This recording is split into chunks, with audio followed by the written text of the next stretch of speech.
Salut les amis, c'est Jojo, j'espère que vous allez bien. Aujourd'hui on va tester un nouveau smartphone, le Nexus 6P que je peux tester grâce à TesterSosh, donc merci à Sosh. Le Nexus 6P, c'est un très beau smartphone, c'est pour moi le plus beau smartphone de chez Google. Avec son arrière qui est en aluminium, il résume classe et solidité.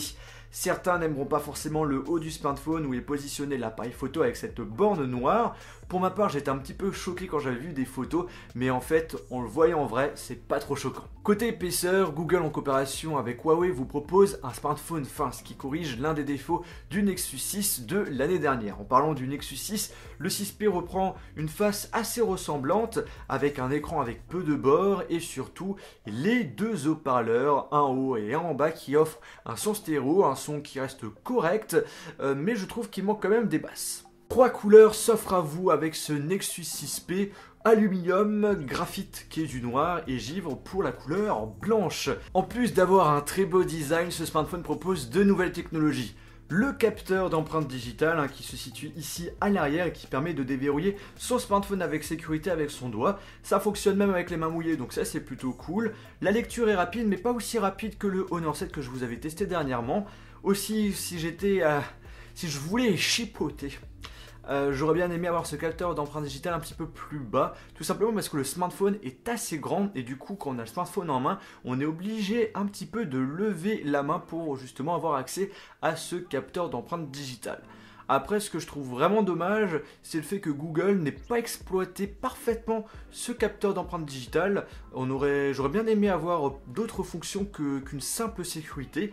J'aurais bien aimé pouvoir faire par exemple des selfies juste en mettant le doigt et en enlevant le doigt sur ce capteur. J'aurais bien aimé avoir la possibilité d'afficher les notifications juste en glissant sur le capteur d'empreinte digitale.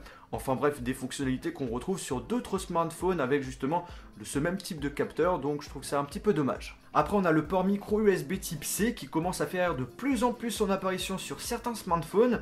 Cette prise a notamment une fonction très pratique et c'est comme la prise Lightning sur l'iPhone, on peut brancher le câble dans n'importe quel sens. Parlons maintenant de l'écran et on a enfin une grosse amélioration par rapport au Nexus 6 qui m'avait vraiment beaucoup déçu. Ici on a un écran AMOLED Quad HD de 5,7 pouces avec une résolution de 2560 par 1440 pixels.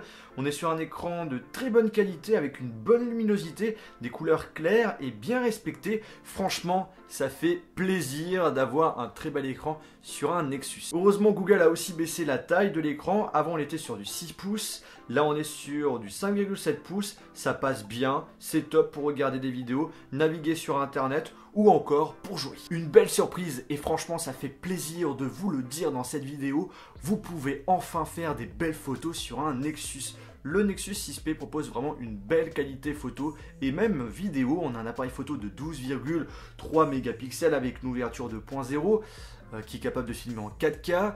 Franchement, en plein jour, en faible luminosité ou durant la nuit, je trouve que c'est pas mal du tout. Et justement, dites-moi ce que vous en pensez via les commentaires de cette vidéo, puisque là, je vous montre des échantillons. Le seul petit point négatif, même, je peux dire comme grand point négatif pour ma part, c'est l'absence du grand angle. J'aurais bien aimé faire des photos avec un plus grand angle, ça aurait été plus sympa.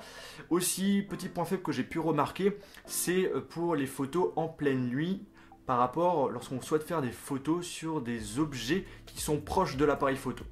Et bien quelquefois il a un petit peu du mal à gérer et quelquefois il propose une photo qui n'est pas si bonne que ça. Au niveau de la vidéo, bonne qualité, mais vraiment dommage de ne pas avoir un stabilisateur optique. Du coup on a une bonne qualité vidéo, mais le fait d'avoir, on ressent les mouvements et du coup ça dégrade un peu la qualité. Devant on a un appareil photo de 8 mégapixels avec une ouverture 2.4, bonne qualité et vraiment étonné également pour les photos prises durant la nuit. Vous le voyez par vous-même, ok, apparition de grain, mais franchement pour un smartphone c'est pas mal du tout. Là où je suis encore déçu, c'est l'absence du grand angle qu'on n'a également pas sur cette caméra frontale. Niveau caractéristiques, on a du bon avec notamment le Snapdragon 810, c'est un processeur 64 bits, 8 cœurs, il y a 4 cœurs qui sont cadencés à 2 GHz et les 4 autres cœurs à 1,55 GHz. Et on a aussi 3 Go de RAM, ce qui est plutôt convenable pour un smartphone haut de gamme aujourd'hui. Le smartphone, il est vraiment performant, c'est pas le plus puissant qui existe aujourd'hui, mais vous êtes sûr d'avoir un appareil fluide et qui peut lancer les derniers jeux du moment sans problème, avec vraiment des beaux graphismes. Par contre, ce qu'il faut savoir, et ça peut être étonnant, hein, parce que la plupart des autres smartphones avec le Snapdragon 810, on avait des petits problèmes de surchauffe, et bien là, sur ce Nexus 6P, il n'y a pas eu de souci. Après, en ce qui concerne l'autonomie, on a une batterie de 3450 mAh qui vous offre une autonomie d'une journée en utilisation normale sans problème. Pour vous donner une idée, je suis en une journée en utilisation normale, c'est-à-dire connecté en 4G, Wi-Fi, je joue quelquefois à des jeux, souvent connecté aux réseaux sociaux, et bien en écran allumé, donc vraiment utilisé, j'étais autour de 5 à 6 heures, ça dépend les journées. Donc ce qui est plutôt convenable et largement supérieur par rapport aux autres Nexus dans le passé. Après, ce qui est cool, c'est qu'on a la recharge rapide et franchement, ce smartphone se recharge super rapidement. Pour vous donner une idée, en 10 minutes, il a pu recharger 10% de la batterie. Le Nexus 6P est sous Android Marshmallow, Android 6.0. Alors, je vais pas ici vous présenter les fonctionnalités de ce système d'exploitation, tout simplement parce que j'en ai fait une vidéo. Donc du coup, si vous souhaitez connaître les nouveautés, les fonctionnalités d'Android Marshmallow, je vous mettrai le lien de ma vidéo dans la description. En tout cas, ce qu'il faut savoir, c'est qu'en achetant un Nexus, eh bien, vous êtes sûr d'être le premier à avoir toutes les nouvelles mises à jour de chez Android et vous êtes sûr également d'avoir 2 ans devant vous avec vraiment les prochaines grosses mises à jour, ce qui n'est pas forcément le cas avec les autres constructeurs. Donc voilà, c'est le gros point positif en achetant un smartphone de chez Google. Ensuite, ce qu'il faut savoir, c'est qu'en achetant un Nexus, eh bien, vous êtes vraiment sur un smartphone 100% Android. C'est en achetant justement mon Nexus 5 que là, je suis vraiment tombé amoureux d'Android. Donc du coup, c'est pas du tout pareil que d'autres smartphones Android, hein, comme les smartphones de chez Samsung, de chez HTC, de chez LG. On va dire c'est un petit peu différent, c'est un petit peu plus facile à utiliser, c'est plus intuitif, il y a moins de fonctionnalités, moins de trucs qui servent à rien et du coup on est sur un truc qui est vraiment sympa à utiliser puisque c'est simple. Au niveau du prix, on est vraiment loin du bon rapport qualité-prix qu'on avait dans le passé. On a 3 capacités de mémoire, 32 Go c'est 649 €, 64 Go c'est 699 € et 128 Go c'est 799 €. Pour ma part, je suis fan du design, il est vraiment très beau. Je suis vraiment très content d'avoir enfin un Nexus qui propose une belle qualité photo et également d'avoir une bonne autonomie, ce qu'on n'avait pas dans le passé et qui était vraiment le gros défaut des Nexus.